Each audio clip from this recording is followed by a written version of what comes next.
তারাপীঠ হলো 51টি শক্তিপীঠের মধ্যে অন্যতম, যেখানে মা তারা শ্মশানবাসিনী রূপে পূজিত হন। তারাপীঠ শুধুমাত্র একটি ধর্মীয় স্থান নয়, এটি একটি আধ্যাত্মিক শান্তির জায়গা। শিয়ালদহ থেকে তারাপীঠ এবার মা তারা এক্সপ্রেসে ভ্রমণের এক নতুন অভিজ্ঞতা।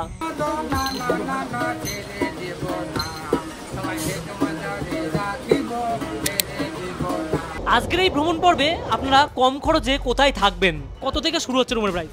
500 থেকে মাত্র, একদম মন্দিরের সামনে। পূজা সম্পন্ন হওয়ার পর আপনারা ফ্রি ভোগ প্রসাদ কখন পাবেন আর কোন জায়গা থেকে পাবেন? না কোনো রিজার্ভেশন, না কোনো প্ল্যান। আজকের এই ভিডিওটি শুধুমাত্র তাদের জন্য যারা একদিনেই হঠাৎ করে ঠিক করেছেন তারাপীঠ যাবেন মায়ের কাছে পুজো দিতে। ঘড়ির কাটাই সকাল 6:28 আর আমি আমার যাত্রাপথটি আমার নিয়ারে স্টেশন থেকেই শুরু করলাম। সময় লাগবে 1 ঘন্টা আর আমরা পৌঁছে যাবো নৈহাটি। যদিও মা তারা এক্সপ্রেসের জার্নি শিয়ালদা থেকে শুরু হয় আর প্রথম স্টপেজই পড়ে নৈহাটি। যদি আপনারা হাওড়া থেকে তারাপীঠ যেতে চান তাহলেও কোন কোন ট্রেন যাবে সব সময়সীমা দেওয়া থাকবে এই ভিডিওতে। আমি এখন পৌঁছে গেলাম নৈহাটি স্টেশনে। ট্রেন নাম্বার 13187 মা তারা এক্সপ্রেস। এটা কিন্তু শিয়ালদা হইতে যাবে তারাপীঠ পর্যন্ত। আর টিকিটের ভাড়া পড়লো একটা অন্যরকম ভাড়া। এই যে আমার বন্ধু আছে এর পড়েছে 105 টাকা আর আমার পড়েছে 90 টাকা।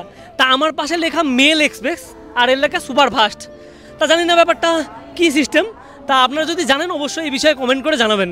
যাত্রাপথে 40টা স্টেশন থাকলেও আমাদের ট্রেন কিন্তু দাঁড়াবে মাত্র 6টায়। আর শিয়ালদা হয়তো রওনা হবে এটা ঠিক 7:20-তে আর এখানে এসে দাঁড়াবে 7:56-তে। তা চলো 5 নম্বর প্ল্যাটফর্মে ট্রেনটি দিয়েছে আর যাওয়া যাক 5 নম্বরে। আমি এখন 6 নম্বরে দাঁড়িয়ে রয়েছি। আর আপনারা যদি মনে করেন এইখান থেকে ব্যান্ডেলের উদ্দেশ্যে লোকাল ট্রেন ধরবেন তাও কিন্তু ধরতে পারেন, আবার ব্যান্ডেল থেকে আপনারা এক্সপ্রেস পেয়ে যাবেন। তা সব দিকে সুবিধা। আপনারা যারা হাওড়ার থেকে আসছেন বা চুচুড়ার থেকে আসছেন তারাও কিন্তু ব্যান্ডেল থেকে এই ট্রেনটা পেয়ে যাবেন। নির্ধারিত সময়ের থেকে প্রায় 25 মিনিট লেট মা তারা এক্সপ্রেস কিন্তু এখন 5 নম্বর প্ল্যাটফর্মে দিল।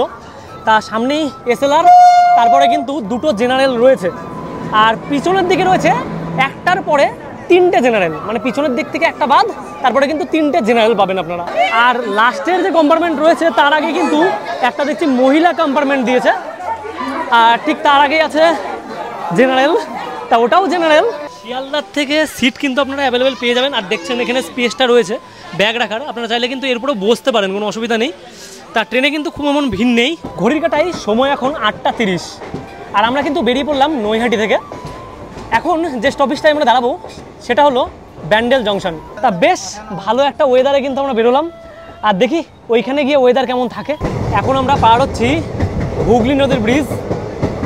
তা দেখতে পাচ্ছেন কতটা সুন্দর পরিবেশ। আর আজকে আমরা জার্নি করতে চলেছি 181 কিলোমিটার।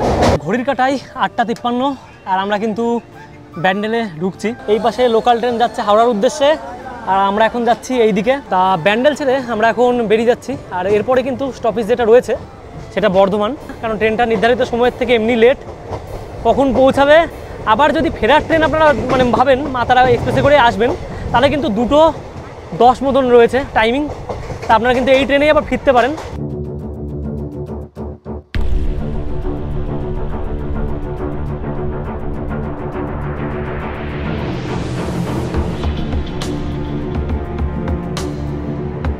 তা আমাদের এখন ট্রেনটা শক্তিগড় ঢুকছে, সেই শক্তিগড়ের ল্যাংচা নাম তো সবাই শুনেছেন।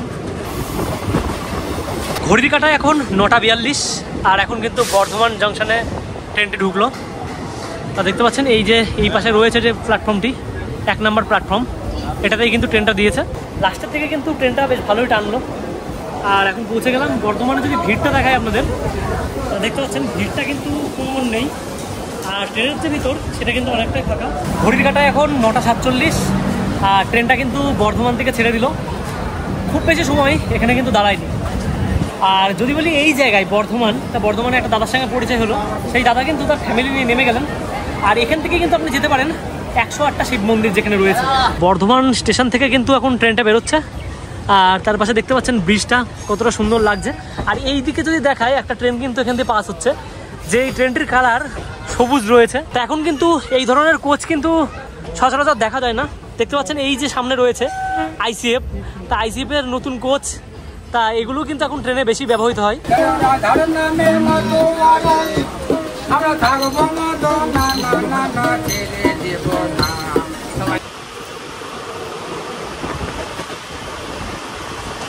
ট্রেনটা কিন্তু আসানসোল যাচ্ছে আর মানে এটা একবার যাচ্ছে আগে, এটা একবার আগে যাচ্ছে মা তারা এক্সপ্রেস, মানে দুটোর মধ্যে খুব কম্পিটিশন চলছে। আমি এখন রয়েছি গুসকরা স্টেশনে, তা কেবল আসলো ট্রেনটি। আর এরপরে কিন্তু রয়েছে প্রান্তিক, শান্তিনিকেতন, সাঁইথিয়া, তারপরেই তারাপীঠ রোড। ঘড়ির কাঁটায় সময় 10টা 46, আর আমরা কিন্তু পৌঁছে গেলাম বোলপুর স্টেশনে। দেখতে পাচ্ছেন স্টেশনটা কিন্তু অনেকটা সুন্দর, আর ট্রেনে যে মানুষগুলো ছিল তারা অর্ধেকই কিন্তু এই জায়গাটায় নেমে গেল।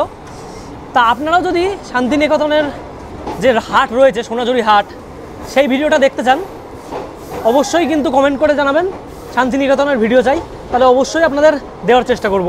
বোলপুর শান্তিনিকেতন থেকে অনেক সময় জার্নির পর আমরা চলে আসলাম সাঁইথিয়া স্টেশনে। তা আমরা এখন রয়েছি তারাপীঠ রোড স্টেশনে। তা এখন ঘড়ির কাঁটায় 11টা 37 মতো বাজে, আর এখানে দাঁড়িয়ে আছে সব ভাই। ভালো তো? তাই এখানে ভাইগুলো রয়েছে। ভাই, যদি তারাপীঠ মন্দিরে যাই এই স্টেশন থেকে কাছে হয় নাকি পরেরটার থেকে? ঘড়ির কাঁটায় 11টা 39 বাজে, আর আমরা কিন্তু নেমে পড়লাম তারাপীঠ রোড। তা পিছনে ট্রেনটা রয়েছে, তা দেখতে পাচ্ছেন মা তারা এক্সপ্রেস। তা সেটা কিন্তু বেরিয়ে গেল। আর স্টেশনটার যদি একটু লোকেশনটা দেখায় আপনাদের, চারিপাশে কিন্তু মাঠ, তার মাঝে এরকম স্টেশন, অনেকটা পরিষ্কার পরিচ্ছন্ন। আর এইখান থেকে যে গাড়ির ভাড়া সেটাও নাকি 30 টাকা। তা 30 থেকে 40, যাই হোক তাদের কাছে শুনে নেব। তা কিছু ভাই বলল যে এই জায়গার থেকে সুবিধা হয় যেতে। তা অনেকেই কিন্তু যাত্রাপথ দেখিয়েছে রামপুরহাট জাংশন থেকে। তা আজকে আমরা আপনাদের তারাপীঠ রোড থেকে কিন্তু কিভাবে তারাপীঠ মন্দিরে যাবেন সেটা দেখাবো। তারাপীঠ রোডে এসে স্টেশনের যে দেখতে পাচ্ছেন এক্সিট পয়েন্ট, অনেকটা কিন্তু ঠাকুরনগরের মতো। ঠাকুরনগর যেভাবে আলাদাভাবে সজ্জিত, ঠিক দেখছেন এখানের মন্দিরটারও কিন্তু একটা অংশ মনে হচ্ছে এখানে রাখা। তা এখান থেকে যখন ওভারব্রিজ দিয়ে আমরা ওই পাশে যাচ্ছি, বহু লোক কিন্তু উঠছে এখান দিয়ে। তা এই যে জায়গাটা রয়েছে এটাই হলো এক্সিট পয়েন্ট। তা এক্সিট পয়েন্টটা দিয়ে বেরোলেই আপনারা কিন্তু ঠিক এই প্রান্ত জুড়ে টোটো কিংবা ভ্যান, তা এখানে কিন্তু অটো নেই দেখছি, তা আপনারা পেয়ে যাবেন। তা টোটোর কিন্তু এরকম লাইন রয়েছে। হ্যাঁ, দুজন। ভাড়া কত দাদা? 40 টাকা করে। তা 40 টাকা করে ভাড়া রয়েছে। তা দাদার কাছে জিজ্ঞাসা করবো যে দাদা রামপুরহাট থেকে না এই জায়গার থেকে কাছে হয়? এই জায়গা থেকে কাছে হয়। এই জায়গার থেকেই কাছে হয়, তাই তো? তা অনেকে যেই ভাবনাটাই ছিলেন যে রামপুরহাট থেকে নাকি মন্দিরের দূরত্ব কাছে, সেটা কিন্তু একদমই নয়। তাই এইখান থেকে মন্দিরের যে ডিস্টেন্স রয়েছে সেটা রয়েছে 7 কিলোমিটার। তা সেটা এখন টোটোতে করে আমরা যাচ্ছি। তা আপনারা যদি মনে করেন পরিবার বা বন্ধুবান্ধব নিয়ে আসবেন পুজো দিতে, তাহলে কিন্তু এই স্টেশন থেকে আপনাদের ডিস্টেন্সটা অনেকটা কাছে হবে। আর ওখানে যে আরও কিছু তথ্য আপনাদের সামনে তুলে ধরবো।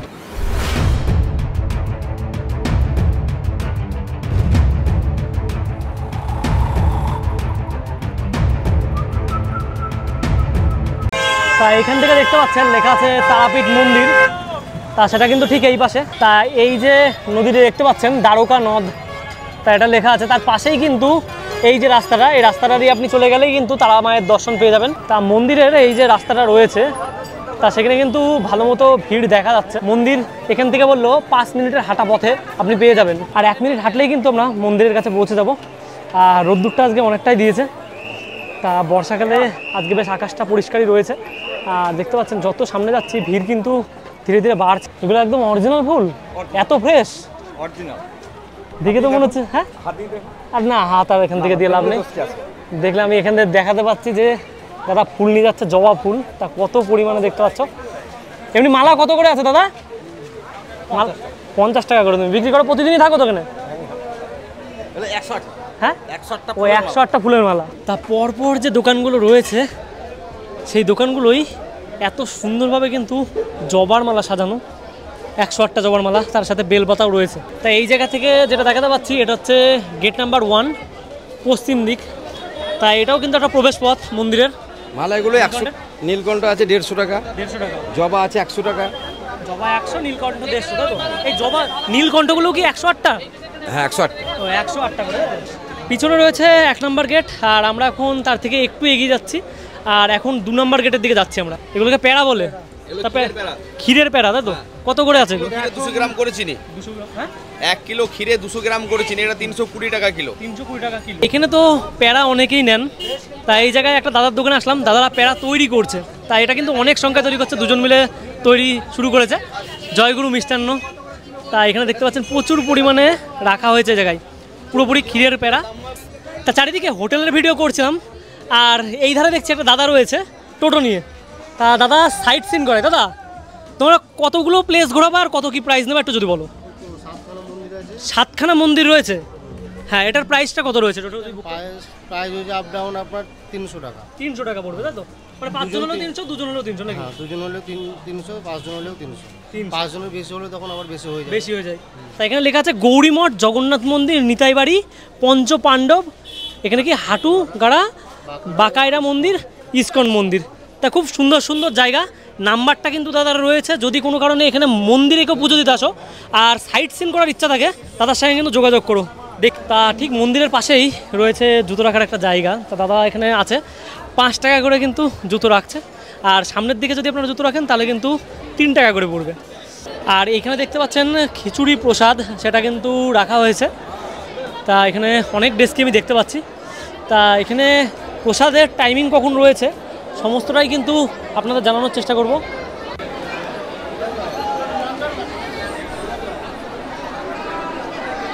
তা মায়ের অন্নপ্রসাদ যদি আপনি নিতে চান, এই যে দেখতে পাচ্ছেন সকাল 8টা থেকে 1টার মধ্যে নাম লেখাবেন। আর ভোগের টাইম রয়েছে দুপুর 1টা থেকে 2টো পর্যন্ত। সঙ্গে জলের বোতল নিয়ে আসবেন, তাই এটা কিন্তু ম্যান্ডেটরি।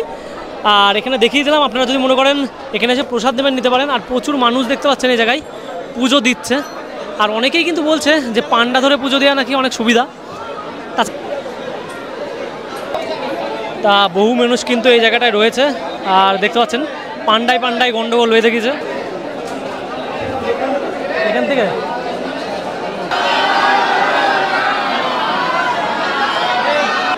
তা আপনারা যদি এখানে ভিআইপি লাইনে পুজো দিতে চান তাহলে কিন্তু আপনাদের 500 টাকা করে পার হেড খরচা করতে হবে।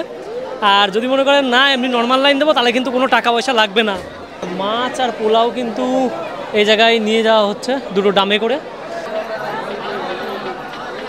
এখানে যে প্রসাদগুলো রয়েছে এই প্রসাদগুলো দেয় কখন, মানে কোন টাইমে?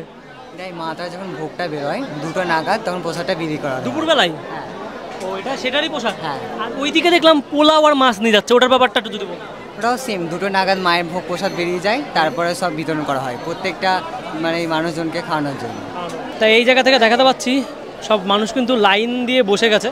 তা এখানে প্রসাদ দেওয়া হবে। দাদা আসছেন কোথা থেকে? আমরা কোটাসুর থেকে। কোটাসুর ওই পুজো দেওয়া হয়ে গেছে, পুজো দেওয়া হয়ে গেছে, এখন ভোগ প্রসাদ। এখন ভোগ প্রসাদ দেবে মায়ের। এই যে আপনি দেখছেন ঠিক এইখানেই বিরাজ করছেন মা তারা। ভক্তদের অন্তরের অন্তরস্থল থেকে যার ডাকে মানুষ ছুটে আসে দূর দূরান্ত থেকে। এই তারাপীঠ কেবল মন্দির নয়, এটি একটি অনুভূতির নাম। শ্মশানে অবস্থান করা সত্ত্বেও মা এখানে আশার প্রতীক, জীবন এবং মৃত্যুর মাঝের এক অপার রহস্য। যদি মনে শান্তি খুঁজতে থাকেন একবার এইখানে এসেই দেখুন, মা ডাক শুনে ফিরিয়ে দেন না কাউকে।